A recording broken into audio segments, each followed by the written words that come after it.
The workplace is undergoing a seismic shift, and it's not just about AI replacing jobs. It's about how AI is reshaping the very structure of leadership itself. By 2025, the corporate ladder is looking more like a flat plane, and managers are feeling the squeeze. But here's where it gets controversial. While companies celebrate efficiency gains, the human cost of this transformation is just beginning to surface. Could this be the dawn of a more streamlined workplace, or are we sacrificing the very relationships that make work meaningful? The Great Flattening, a closer look. Workplace dynamics are changing at an unprecedented pace, and the data is startling. According to Gartner, U.S. managers are now overseeing 3 times as many employees as they did in 2015. This isn't just a minor adjustment, it's a full-scale overhaul. Companies like Google and Intel are leading the charge, slashing management roles by 35% and 50%, respectively. By the end of 2026, Gartner estimates that 20% of U.S. companies will use AI to flatten their organizational structures, cutting management positions by nearly half.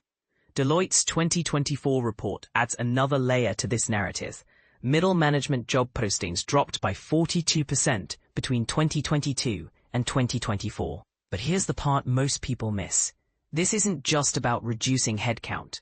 It's about redefining what leadership means in the age of AI. The human toll, stretched thin and stressed out. For managers, this shift translates to double the cuts and triple the workload. Jessica Weiss, a workplace culture consultant, puts it bluntly. When companies stretch managers so thin, they're destroying the relationships that determine whether employees feel happy, satisfied, and engaged. This isn't just a managerial issue, it's a mental health crisis in the making. Weiss highlights a startling fact. Your manager affects your mental health as much as your spouse.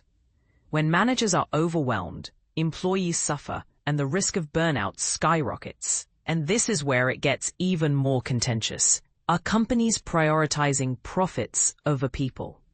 With management positions shrinking faster than overall workforces, 6.1% versus 3.5% over 3 years, it's a question worth asking. The ripple effect, beyond burnout. The consequences extend far beyond overworked managers. Sabria Cialaro, Chief People Officer at First Up, warns when the link between employees and leadership falters, trust, clarity, and engagement go with it. Mentorship, once a cornerstone of career development, is also on the chopping block. Neil Morrison, Global Chief People Officer at Staffbase, notes, mentorship requires time, presence, and dialogue, the very things squeezed when managers' calendars are packed. Even one-on-one interactions are becoming a luxury, leaving employees to navigate their careers in isolation. But here's a counterpoint.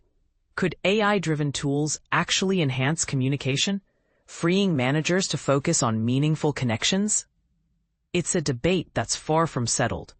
3 strategies to ease the burden. So what can be done? Here are 3 actionable strategies to alleviate the pressure on managers. Automate, don't eliminate. Managers are drowning in routine tasks. Automating updates and acknowledgements can free them to focus on high-value activities like coaching and problem-solving. But here's the catch. AI should complement, not replace, human leadership.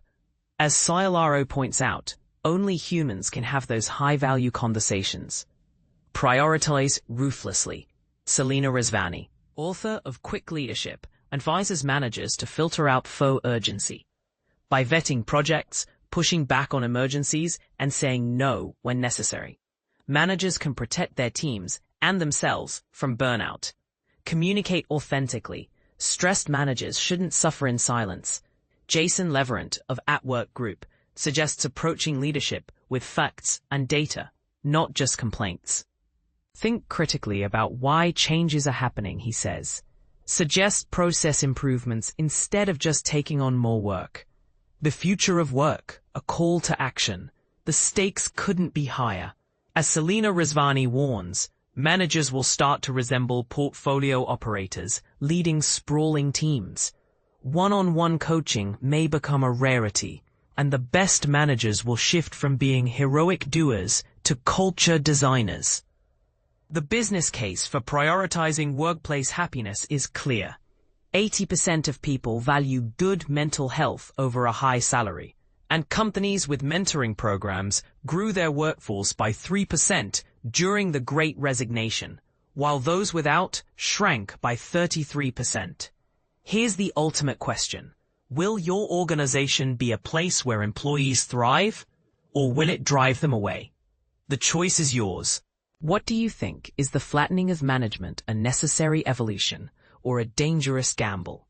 Let's hear your thoughts in the comments.